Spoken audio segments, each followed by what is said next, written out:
ሰላም ዳስተን ክብሩን ተመልካቾቻችን ለዜና ኢትዮጵያ ወደ አዘጋጀንላችሁ ስፖርታዊ ዜናዎቻችን ተሻገርን። አብራም ተስፋዬ ነኝ። አብራችሁን ቆዩ። የስፖርት ዘገባ የክብር አጋራችን ሲንቄ ባንክ ነው። ከልብ እናመሰግናለን። የ2018 ዓ.ም የዓለም ኦሎምፒክ ቀን ነገ በባህር ዳር ከተማ እንደሚከናወን የኢትዮጵያ ኦሎምፒክ ኮሚቴ አስታወቀም። በመላው ዓለም የሚገኙ የስፖርት ቤተሰቦች የዓለም አቀፍ የኦሎምፒክ ኮሚቴ የተመሰረተበትንና የዘመናዊ የኦሎምፒክ ጨዋታዎች የተጀመሩበትን ታሪካዊ ዕለት በማሰብ የ2018 ዓ.ም የኦሎምፒክ ቀንን ነገ በድምቀት ያከብራልም ተብሏል። የኢትዮጵያ ኦሎምፒክ ኮሚቴም ቀኑን ነገ በባህር ዳር ከተማ በተለያዩ ስፖርታዊ እንቅስቃሴዎች እንደሚያከብር አስታውቋል። የኦሎምፒክ ቀን እንደ አውሮፓውያን አቆጣጠር 1978 ዓ.ም በኦሎምፒክ ቻርተር ተካቶ በየዓመቱ በዓለም አቀፍ ደረጃ መከበር የጀመረ ሲሆን ዋና ዓላማውን በስፖርት አማካኝነት በመላው ዓለም ወንድማማችነትን፣ ፍቅርና አብሮነትን ማስረጽ ነው ተብሏል። ዘንድሮ የሚከበረው የኦሎምፒክ ቀን ወጣቶችን ለማበረታታትና የመጀመሪያው እርምጃችን እንዲያደርጉ ለማስቻል እንንቀሳቀስ ወይም ሌትስ ሙቭ 2026 በሚል መሪ ቃል ትኩረቱን በወጣቶች ላይ አድርጎ እንደሚከበርም ተገልጿል። በኦሎምፒክ መርሁ እንደተገለጸው ስፖርት የሁሉም ነው። ኦሎምፒክ የሙያተኞች ብቻ ሳይሆን የሁሉም ማህበረሰብ ክፍል ተሳትፎን የሚታይበት በመሆኑ ሁሉም የማህበረሰብ ክፍል በነገው ስነ ስርዓት ላይ እንዲገኝ የኢትዮጵያ ኦሎምፒክ ኮሚቴ ጥሪውንም አስተላልፏል። በአመታት ውጣ ውረድ ውስጥ ያለፈው በጥንካሬና በችግር አብዝቶ የተፈተነው ሲዳማ ቡና የ2018 ዓ.ም የሲቢ ኢትዮጵያ ፕሪሚየር ሊግ ሻምፒዮን ሆነ። ተፎካካሪዎቹ ነጥብ በጣሉበትና በየተራ በተደናቀፉበት የውድድር መድረክ ላይ የተሻለ ጫና የመቋቋም አቅም የገነባው ሲዳማ ቡና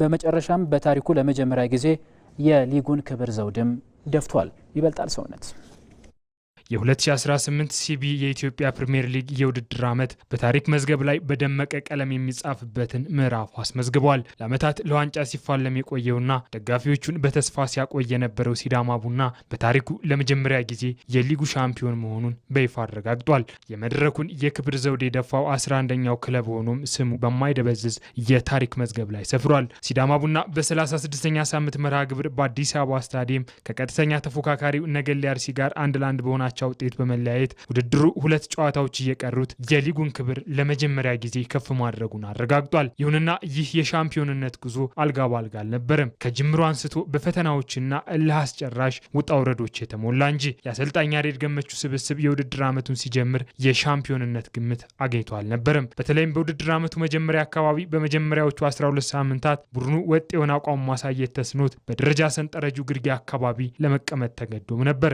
በወቅቱ በ12 ጨዋታዎች መሰብሰብ የቻለው 11 ነጥቦችን ብቻ ሲሆን ይህም ክለቡ ለወራጅ ቀጠና እንዳይፋለም እንጂ ለዋንጫ ይበቃል የሚል ግምት እንዳይሰጠው አድርጎት ነበር። ከውጤት ማጀቅ ባሻገር ክለቡ በውስጣዊ የአስተዳደርና የዲሲፕሊን ፈተናዎች ውስጥም አልፏል። እንደ አዋየው አጭሶ ያሉ ወሳኝ አማካዮች ውላቸውን አቋርጠው ክለቡን መልቀቃቸው በቡድኑ የመሃል ሜዳ ላይ ክፍተት ፈጥሮ ነበር። ከሁሉም በላይ ደግሞ ቡድኑን ከጀርባ ሆኖ ሲታደግ የነበረው ዩጋንዳዊው ግብ ጠባቂ ኢማኑኤል ካል ከማንኛውም እግር ኳስ ጨዋታ መታገዱ በክለቡ ላይ ትልቅ መደናገጥን ፈጥሮ ነበር። እነዚህ አስተዳደራዊና ሜዳ ላይ የነበሩ ፈተናዎች በተለይም በውድድር ዓመቱ አጋማሽ ሳምንታት የቡድኑን የስነ ልቦና ጥንካሬ በእጅጉ ፈትነውታል። ሲዳማ ቡና እነዚህን ሁሉ ተደራራቢ ፈተናዎች ተቋቁሞ እንዲነሳ ያስቻለው የአሰልጣኝ ያሬድ ገመቹ ብስለትና የተጫዋቾች የአሸናፊነት መንፈስ ነው። ቡድኑ ካጋጠሙት እገዳዎችና የተጫዋቾች ጉዳት በኋላ በጥርና የካቲት ወራት በሁለተኛው ዙር መጀመሪያ ላይ አስደናቂ የማገገም ብቃቱን አሳይቷል። የነበሩበትን ክፍተቶች ለመሙላት እንደ ሱራፌል ዳኛቸውና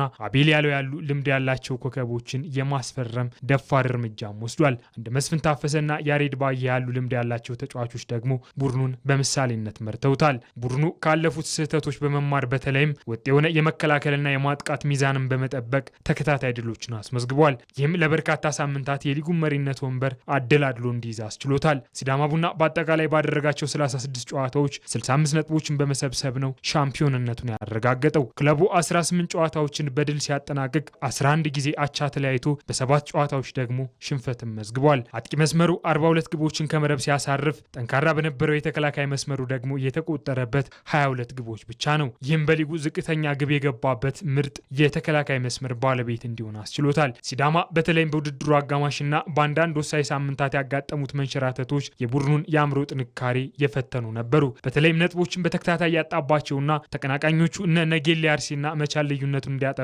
እድል የሰጠባቸው የተፈተነባቸው ሳምንታትም ነበሩ። በተለይም በአንዳንድ ጨዋታዎች ላይ የታዩት የትኩረት ማጣት ችግሮች ቡድኑ መሪነቱን አስጠብቆ ለመውጣት በተከላካይና አማካይ መስመር መካከል የነበረውን ቅንጅት ያናጉበት አጋጣሚዎች ነበሩ። እነዚህ የውድቀት ሳምንታት ለቡድኑ ትልቅ መማሪያ ሆነውታል። ሲዳማ ቡናን እውነተኛ ሻምፒዮን ያደረገው ከተሸራተተባቸው ሳምንታት በፍጥነት አገግሞ ወደ ድል ምህዋር መመለስ መቻሉ ነው። ቡድኑ ወደ ዋንጫው ክብር በከፍተኛ ፍጥነት የተንደረደረው በተለይ በሊጉ የመጨረሻዎቹ ሳምንታት ላይ ባሳየው አስደናቂ ወጥነት ነው። ከኢትዮጵያ ቡና ጋር የተደረገው እጅግ ተጠባቂ መርሃ ግብር የዚህ ማሳያ ነው። ሲዳማ ቡና ከፍተኛ ግለት የነበረውን ይህንን ጨዋታ 2-1 በሆነ ውጤት በማሸነፍ ወደ ዋንጫው የሚያደርገው እንቅስቃሴ በእጅጉ አሳልጧል። በመቀጠልም ከዋና ተፎካካሪው ነጌሌ አርሲ ጋር የነበረበትን ወሳኝ ጨዋታ ባቻ ውጤት በማጠናቀቅ መሪነቱን ሙሉ በሙሉ አስከብሮ ዘልቋል። የሲዳማ ቡና የዘንድሮ ስኬት ምስጢር በዋና አሰልጣኙ ያሬድ ገመቹ መሪነት የተገነባው ሚዛናዊ ስብስብ ነው። ያሬድ ባየ የሚመራው የኋላ ክፍሉ በአጥቂ መስመር ላይ የሚፈጠሩ የድል ማባከኖችን የሚሸፍን ጋሻ ሆኖም አገልግሏል። በአማካይ ክፍሉ እንደ ዮሴፍ ዮሐንስ፣ ፍቅረ ኢየሱስ ተወልደ ብርሃንና ሬድዋን ናስር ያሉ ተጫዋቾች ጨዋታዎችን በመቆጣጠርና እድሎችን በመፍጠር ረገድ ድንቅ አቅሙ አሳይቷል። በአጥቂ መስመሩ ደግሞ እንደ መስፍን ታፈሰ፣ ብርሃኑ በቀለ፣ አቤል ያለውና ብሌዝ ናጎ ያሉ ተጫዋቾች ወሳኝ ግቦችን በማስቆጠር የቡድኑን ጥንካሬ አጉልተውታል። ቡድኑ በጉዳትና በቅጣት ወቅት የተጠባባቂ ወንበር ተጫዋቾቹ ሳይቸገሩ ተተክተው ተመሳሳይ ብቃት እንዲያሳዩ ያስቻለ ጥልቅ ስብስብም ነበረው። በአጠቃላይ ሲዳማ ቡና በ2018 የውድድር ዘመን ያሳየው ስኬት የውድቀት የጽናትና የዳግም ትንሳኤ ተምሳሌት ነው። ለሁለትዮሽ ዋንጫ እየተፋለመ ያለው ሲዳማ ቡና በሚቀጥለው ዓመት ኢትዮጵያን ወክሎ በካፍ ቻምፒዮንስ ሊግ ይሳተፋል። በኢትዮጵያ ዋንጫ ፍጻሜ ደግሞ ሰኔ 30 ከወልዋሎ አዲግራት ዩኒቨርሲቲ ጋር ይጫወታል። ከዚሁ ጋር በተያያዘ የ36ኛው ሳምንት የሲቢ ኢትዮጵያ ፕሪሚየር ሊግ መርሃ ግብሮች ትላንትናም ቀጥለው ሲደረጉ መቻል ኢትዮጵያ መድንን 1-0 በሆነ ውጤት አሸንፏል። መሐመድ አበራ ሁለተኛው አጋማሽ 61ኛው ደቂቃ ላይ መቻልን ብቸኛ አሸናፊነት ኳስ ያስቆጠረው ተጫዋች ነው። በሐዋሳ ከተማና በባህር ዳር ከተማ መካከል የተደረገው ሌላኛው ጨዋታ ግብ ሳይቆጠርበት ባዶ ለባዶ በሆነ ውጤት ተጠናቋል። ትላንት በማብራት ምክንያት ተቋርጦ ወደ ዛሬ የተሸጋገረው የቅዱስ ጊዮርጊስና የምድረገነት ሽረ ጨዋታን በተመሳሳይ ያለ ግብ 0-0 ተጠናቋል። ከዚሁ የተደረገው ሌላኛው ጨዋታ በአዳማ ከተማና መቀለ ሰባ እንደርታ መካከል ግብ ሳይቆጠርበት 0-0 በሆነ ውጤት ነው የተጠናቀቀው። የሊጉ የ36ኛ ሳምንት መርሃ ግብሮች ዛሬም ቀጥለው ሲደረጉ ወላይታ ዲቻ ከኢትዮ ኤሌክትሪክ፣ ፋሲል ከነማ ከአርባ ምንጭ ከተማና ወልዋሎ አዲግራት ዩኒቨርሲቲ ከሀዲያ ሆሳዕና የሚያደርጓቸው ጨዋታዎች ይጠበቃሉ። ከውጭ መሐመድ ሳላህና ግብጽ በታሪካቸው የመጀመሪያውን የዓለም ዋንጫ ድላቸውን አሳክተዋል። መሐመድ ሳላህ ለሀገራችን ኩራት ስንል ሁሉንም ነገር ሰጥተናል፣ ድሉ ልዩ ትርጉም አለው ሲልም ከጨዋታው በኋላ ተናግሯል። ከኢራን ጋር ያለ ግብ የተለያየው የቤልጅየም ብሔራዊ ቡድን የፊት መስመርም በርካታ የግብ ሙከራዎችን በፈጠረበት ጨዋታ አንድ ግብ እንኳን ማስቆጠር የተሳነው ብሔራዊ ቡድን ሆኗል። እሱ ባለው ተሾመ የፈርዖኖቹ ታሪካዊ ሌሊት ግብጽ የመጀመሪያውን የዓለም ዋንጫ ድል ከ92 ዓመታት በኋላ በቫንኩቨር አሳካች። ለበርካታ አስርት ዓመታት የዓለም ዋንጫ ድልን አልማ ነበር። ታላላቅ ከዋክብትን አፍርታለች። በሚሊዮን የሚቆጠር እግር ኳስ አፍቃሪ ሕዝብ አሏት። ነገር ግን በትልቁ መድረክ ላይ 3 ነጥብ ማሳካት ሁልጊዜም የራቃት ትልቅ ሕልሟ ነበር። ያ ታሪክ ታዲያ ትናንት ሌሊት በካናዳ ቫንኩቨር ተቀይሯል።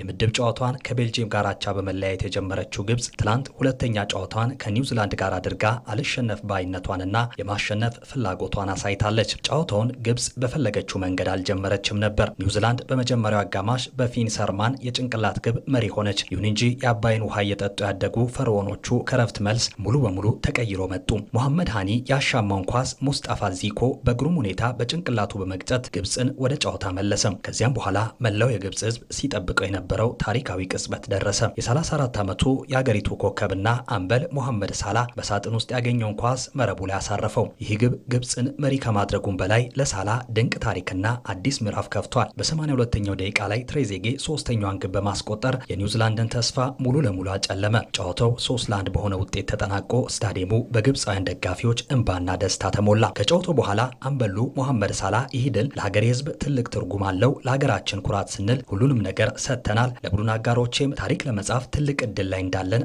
አስታውሻቸዋለሁ ሲል በደስታና በኩራት ተናግሯል። ይህ ታሪካዊ ድል ግብጽን በ4 ነጥብ የምድብ 7 መሪ እንድትሆን አድርጓታል። ግብጽ አሁን ላይ ወደ ቀጣዩ ዙር ለማለፍ እጅግ አስተማማኝ ደረጃ ላይ የምትገኝ ሲሆን በመጨረሻ የምድብ ጨዋታ ከኢራን ጋር የምታደርገው ፍልሚያ ምድቡን በአንደኝነት ለማጠናቀቅ ወሳኝነት አለው። ሞሐመድ ሳላህና ግብጽ የመጀመሪያውን የዓለም ዋንጫ ድላቸውን አሳክተዋል። ለመሆኑ የፈርዖኖቹ ጉዞ በዚህ ዓለም ዋንጫ እስከምን ድረስ ነው የሚለው ጉዳይ በቀጣይ ይጠበቃል። በዚሁ ምድብ የሚገኘው የቤልጅየም ብሔራዊ ቡድን ያጋጠመው ፈተና በሎስ አንጀለስም ቀጥሏል። ቡድኑ ከኢራን ጋር ትላንት 0-0 ከተለያየ በኋላ አሁን ላይ ትልቁ መነጋገሪያ የቤልጂየም የፊት መስመር የግብ ማግባት ችግር ሆኗል። በአሰልጣኝ ሩድ ጋርሲያ የሚመራው ቤልጂየም በጨዋታው ላይ 23 የግብ ሙከራዎችን ቢያደርግም ኳስ ከመረብ ማገናኘት ግን አልቻለም። ከግብጽ ጋር የነበረውን ጨዋታ ጨምሮ ቡድኑ በውድድሩ 69 የግብ ሙከራዎችን አድርጎ እስካሁን አንድ ግብ ነው ያስቆጠረው። በህመም ምክንያት ያልተሰለፈው የጀረሚ ዶኩ አለመኖር የቡድኑን የፍጥነትና የፈጠራ ብቃት ቀንሷል። ኬቨን ደብሮይነ የግብ ዕድሎችን ለመፍጠር ቢጥርም የፊት መስመር ተጫዋቾችን ማነቃቃት አልቻለም። አንጋፋው አጥቂ ሮሜሎ ሉካኩ በዓለም ዋንጫ መድረክ ላይ ግብ ካስቆጠረ 8 ተከታታይ ጨዋታዎች ሆኗል። የመጨረሻ የዓለም ዋንጫ ግቡን ያስቆጠረው እንደ አውሮፓውያን አቆጣጠር በ2018 ነበር። ተከላካዩ ናታን ኒጎይ በቀይ ካርድ ከሜዳ መውጣቱ ለቤልጂየም ቀጣይ ወሳኝ ጨዋታ ሌላ ራስ ምታት ሆኗል። አንጋፋው የኢራን ብሔራዊ ቡድን በጠንካራውና በተደራጀ መከላከል የብዙዎችን አድናቆቱን ማግኘት ቀጥሏል። በትናንትናው ጨዋታ የነበረው የኢራን ቋሚ 11 አማካይ ዕድሜ ከ32 ዓመት በላይ የነበረ ሲሆን ይህም እንደ አውሮፓውያን አቆጣጠር ከ1966 ወዲህ በዓለም ዋንጫ ታሪክ አንጋፋው ስብስብ ሆኖ ተመዝግቧል። ግብ ጠባቂው ቤሬን ባንድ ድንቅ ብቃቱን በማሳየት ቡድኑ ለሁለተኛ ተከታታይ ጨዋታ መረቡ እንዳይደፈር አድርጓል። ሁለቱም ቡድኖች ባደረጓቸው ሁለት ጨዋታዎች 2 ነጥቦችን በማሳካት አሁንም ወደ ቀጣዩ ዙር የማለፍ እድላቸው በእጃቸው ላይ ይገኛል። ነገር ግን ጫናው አሁን ላይ ያረፈው ሳይረፍድበት የግብ ማግባት መፍትሄ መፈለግ ባለበት በቤልጂየም ላይ ነው። ከምድብ 8 የዓለም ዋንጫ ጨዋታዎች ትላንትናም ቀጥለው ሲደረጉ ዩሩጓይና ኬፕ ቨርዴ የተገናኙበት ጨዋታ 2-2 በሆነ ውጤት ተጠናቋል። ከዚህ ምድብ ስፔን ሳውዲ አረቢያን 4-0 በሆነ ውጤትም አሸንፋለች። የዓለም ዋንጫ ጨዋታዎች ዛሬም ቀጥለው ሲደረጉ አርጀንቲና ወደ ቀጣዩ ዙር ለማለፍ ኦስትሪያን የምትገጥምበት ጨዋታ ይጠበቃል። ሴኔጋል ከኖርዌይ፣ ፈረንሳይ ከኢራቅ ትኩረት ያገኙ ሌሎች የዛሬ ጨዋታዎችም ናቸው። እነዚህ መርሃ ግብሮች ነጻነት ጫን ያለው እንደሚከተለው ቃኝቷቸዋል። የምድብ ሁለተኛ ጨዋታዎችን እያጠናቀቀ አስገራሚ ውጤቶችን እያስመዘገበ የሚገኘው የዓለም ዋንጫ ዛሬ ምሽትና ሌሊት 4 ጨዋታዎች ይስተናገዱበታል። ሻምፒዮኑ አርጀንቲና አስደናቂ አጀማመሯን ለማስቀጠል ምሽት 4 ሰዓት ኦስትሪያን ትገጥማለች። በሊዮኔል ሜሲ ሃትሪክ ግቦች አልጄሪያን 3-0 በማሸነፍ ክብሯን ለማስጠበቅ የሚያግዛትን አጀማመር ያደረገችው አርጀንቲና ዛሬም ከእግር ኳስ ቁንጮቹ መካከልና ግንባር ቀደም በሆነው ልጇ ሊዮ ሜሲ እምነትን ጥላለች። እንደ አርጀንቲና ሁሉ በምድቡ ጆርዳንን 3-1 ያሸነፈችው ኦስትሪያ ሁለተኛ ድሏን እያሰበች በቴክሳስ ዳላስ ስታዲየም ትፋለማለች። የፊታችን ረቡዕ ዕለት 39ኛ የልደት ቀኑን የሚያከብረው ምታተኛው ሊዮ ሜሲ ዛሬ ምሽት 1 ግብ ካስቆጠረ በ17 ግቦች የዓለም ዋንጫው ብቸኛ ከፍተኛ ግብ አስቆጣሪነት ክብርን ይጎናጸፋል። ከሁሉም በላይ ዳግም አርጀንቲናን የዓለም ክብር ማጎናጸፍ ትልቁ ተልዕኮ ነው። ሁለቱ ሀገራት ከዚህ ቀደም በነጥብ ጨዋታ ተገናኝተው የማያውቁ ሲሆን በ1980ና 90 ሁለት የወዳጅነት ጨዋታዎችን አድርገው አርጀንቲና በአንዱ 5-1 በሌላኛው ደግሞ አንዳቻ በሆነ ውጤት ተለያይታለች። በቡድኖቹ ዜና ጎንካሎ ሞንቲል በጉዳት ከጨዋታው ውጪ መሆኑ ተነግሯል። በኦስትሪያ በኩል ሁሉም ተጫዋቾች ዝግጁ መሆናቸውም ተሰምቷል። በዚህ ምድብ 10 በሽንፈት የጀመሩት አልጄሪያና ጆርዳን ነገ ማለዳ 12 ሰዓት የመጀመሪያ 3 ነጥባቸውን ለማሳካትም ይጥራሉ። በምድብ 9 ሁለተኛ የምድብ ጨዋታ ኖርዌይ ከሴኔጋል የሚያከናውኑት ጨዋታ ይበልጥ ተጠባቂ ነው።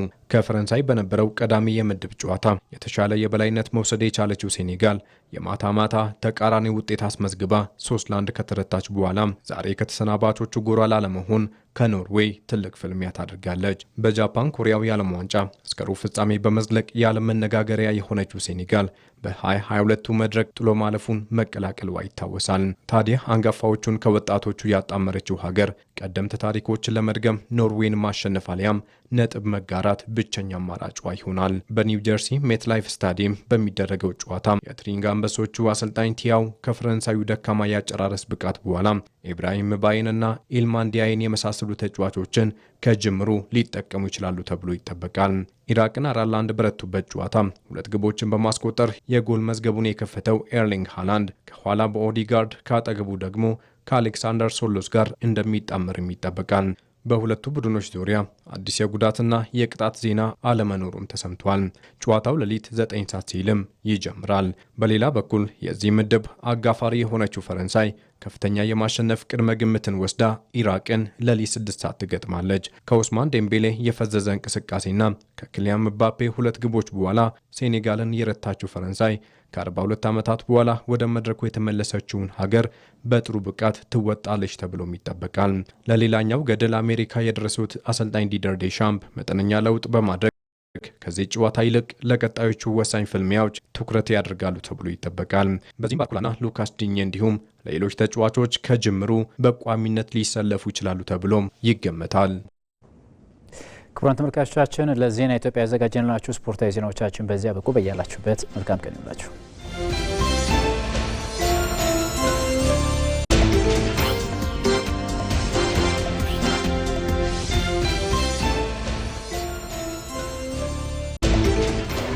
ገዛኸኝ ጫልቺሳ እባላለሁ ከኢኖቬሽን እና ቴክኖሎጂ